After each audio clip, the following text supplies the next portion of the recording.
अच्युतं केशवम् अच्युतं केशवं कृष्णदामोदरम् अच्युतं केशवं कृष्णदामोदरं रामनारायणं जानकीवल्लभं रामनारायणं जानकीवल्लभम् अच्युतं केशवं कृष्णदामोदरम् अच्युतं केशवं कृष्णदामोदरं रामनारायणं जानकीवल्लभम् कौन कहता है भगवान आते नहीं कौन कहता है भगवान आते नहीं हम मीरा के जैसे बुलाते नहीं कौन कहता है कि भगवान आते नहीं हम मीरा के जैसे बुलाते नहीं कौन कहता है कि राम खाते नहीं कौन कहता है कि राम खाते नहीं हम शबरी के जैसे खिलाते नहीं हम शबरी के जैसे खिलाते नहीं अच्युतं केशवं कृष्ण दामोदरम अच्युतं केशवं कृष्ण दामोदरम रामनारायणं जानकी वल्लभम रामनारायणं जानकी वल्लभम रामनारायणं जानकी वल्लभम। राम और कृष्ण, कृष्ण और राम दोनों ही विष्णु के अवतार माने गए हैं। दोनों को हमने ईश्वरीय श्रेणी में रखा।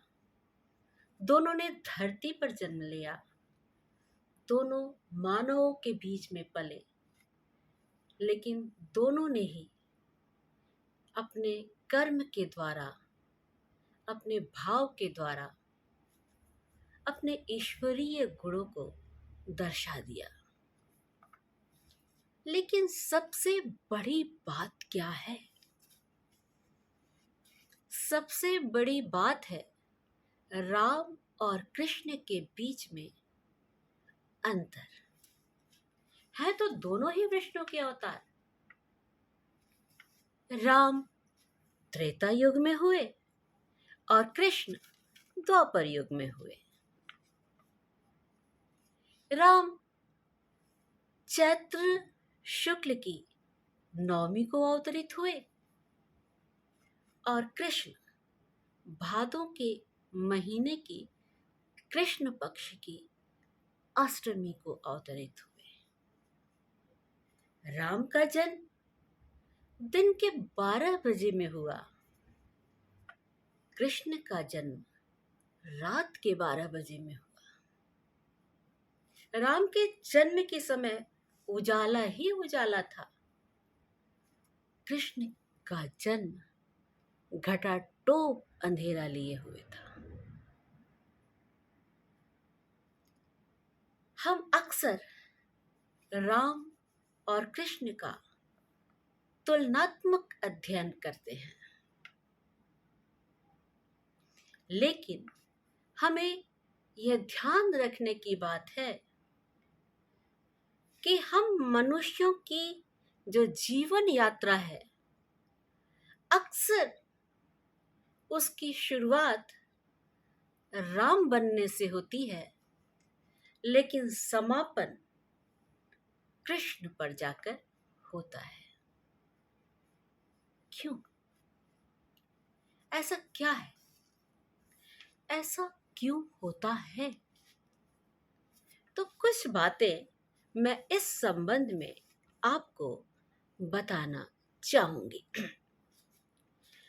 दोनों ही भारतीय धर्म परंपरा के ऐसे प्रज्ञा पुरुष हैं, दोनों ही भारतीय परंपरा के, धर्म परंपरा के ऐसे प्रज्ञा पुरुष हैं जिससे हर देश और हर काल का व्यक्ति प्रेरणा लेता है।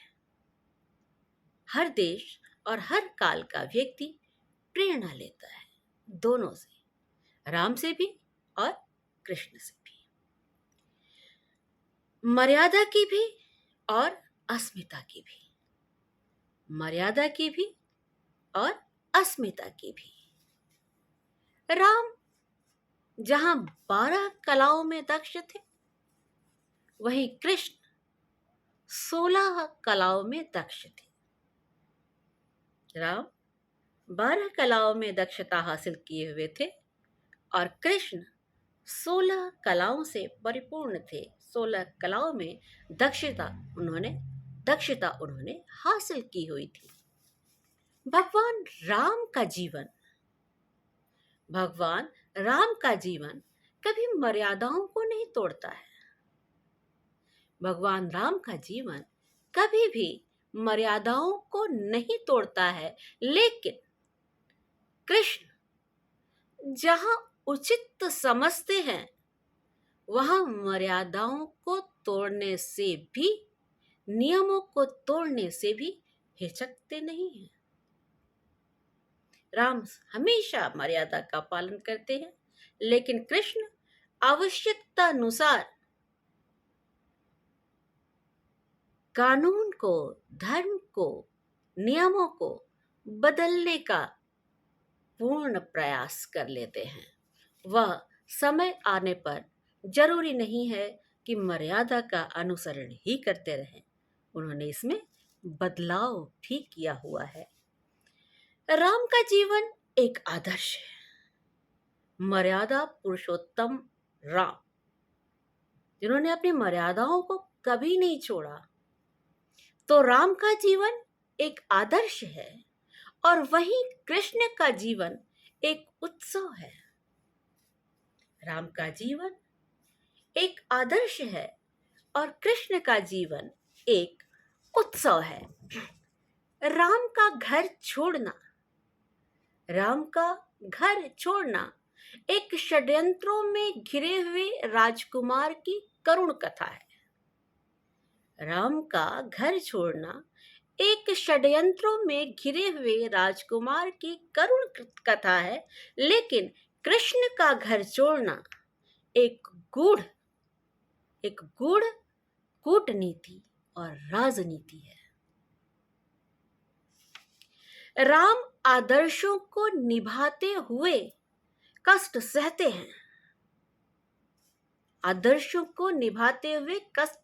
हैं, जबकि कृष्ण षड्यंत्रों के हाथ नहीं आते। षड्यंत्र हो रहा हो और वह उसको सह ले, वह षड्यंत्रों के हाथ नहीं आते हैं, बल्कि स्थापित आदर्शों को चुनौती देते हुए एक नवीन परिपाटी को जन्म देने की भी क्षमता रखते हैं। एक नवीन परिपाटी को भी वह जन्म दे देते हैं। श्री राम से कृष्ण हो जाना एक सतत प्रक्रिया है। श्री राम से कृष्ण हो जाना एक सतत प्रक्रिया है। राम को मारीच भ्रमित कर सकता है। श्री राम को मारीच स्वर्ण रूप धारण करके भ्रमित कर सकता है, लेकिन कृष्ण को पूतना की ममता भी नहीं घायल कर पाती। वह पूतना की ममता को भी धराशायी कर देते हैं, क्योंकि वह जान जाते हैं कि पूतना जो कर रही है, जो ममता दिखा रही है, उसके पीछे एक महान षड्यंत्र छिपा हुआ है और वह उस षड्यंत्र का हिस्सा नहीं बनना चाहते हैं, वह उसको तोड़ना चाहते हैं। वह राम की तरह नहीं है, वह कृष्ण है और कृष्ण किसी के भ्रम जाल में फंसता नहीं है। राम अपने भाई को राम अपने भाई लक्ष्मण को जब मूर्छित देखते हैं तो बिलख पड़ते हैं, बेसुध से हो जाते हैं।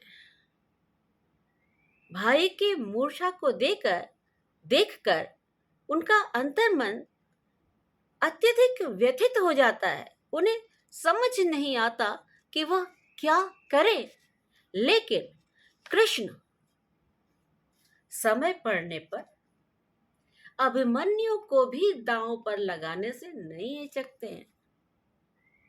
समय पड़ने पर वह अभिमन्यु को भी दांव पर लगाने पर नहीं हिचकते हैं। राम राजा है, राम राजा है, जबकि कृष्ण पूरी राजनीति है। राम राजा है, जबकि कृष्ण पूरी की पूरी राजनीति है। राम राम रण है, लेकिन कृष्ण पूर्णतः रणनीति है। कृष्ण पूर्णतः रणनीति है। राम मानवीय मूल्यों के लिए लड़ते हैं। राम मानवीय मूल्यों के लिए लड़ते हैं, कृष्ण मानवता के लिए जूझते हैं। हर मनुष्य की यात्रा सच में राम से शुरू होती है और समय उसे कृष्ण बना देता है। आज भी लगभग हर मनुष्य की यात्रा राम जैसी ही शुरू होती है, लेकिन समय का प्रवाह, समय की गति धीरे धीरे धीरे धीरे उसे कृष्ण ही बना देती है। राम से प्रारंभ हुई जो यात्रा है वह तब तक अधूरी है। राम से प्रारंभ हुई जो यात्रा है वह तब तक अधूरी है जब तक इस यात्रा का समापन कृष्ण पर जाकर नहीं हो जाता है। एक व्यक्ति जो राम जैसा जन्म लेकर और राम से जैसा बनकर अपनी यात्रा को शुरू करता है, समय के साथ साथ जैसी परिस्थितियां आती हैं वह कृष्ण के स्वरूप को अपने अंदर समाहित करता है और अंततः सभी का जो जीवन अंतिम समय पर जाता है वह कृष्ण की यात्रा से ही समाप्त होता है। तो आदर्श और आदर्शों से नवीन परंपराओं को निकालकर एक नवीन परिपाटी को जन्म देना, राम से कृष्ण बन जाना है। यह दोनों ही प्रज्ञा पुरुष है, दोनों को ही हम अपना भगवान मानते हैं। दोनों में ही ऐसे गुण हैं जिनको हर देश और हर काल मानने के लिए विवश है, लेकिन इन दोनों का भेद इतना रहा कि राम ने भी त्रेता युग में जितनी विपत्तियों को अपनी मर्यादा में रहते हुए सहा, उन्होंने अगला जन्म जब द्वापर में लिया तो वह समझ गए थे कि जिन भूलों को उन्होंने राम बनते हुए किया है वह वैसी भूल नहीं करेंगे और स्वयं ही राम कृष्ण बन गए। और उन्होंने उन सब चीजों को नकार दिया जिनसे विघटन की स्थिति उत्पन्न होती है।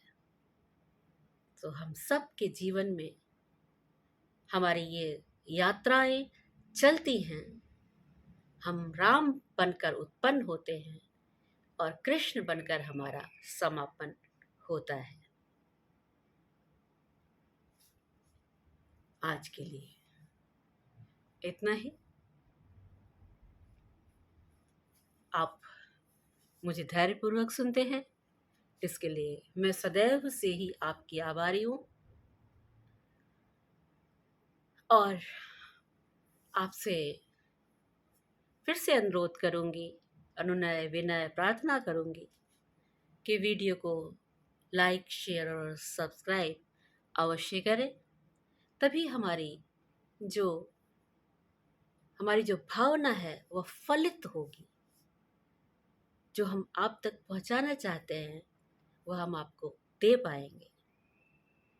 इन्हीं शब्दों के साथ हम आज अपनी बात को विराम देते हैं। फिर आपसे मुलाकात होगी, यह आश्वासन देते हुए मैं आज आपसे विदा लेती हूँ।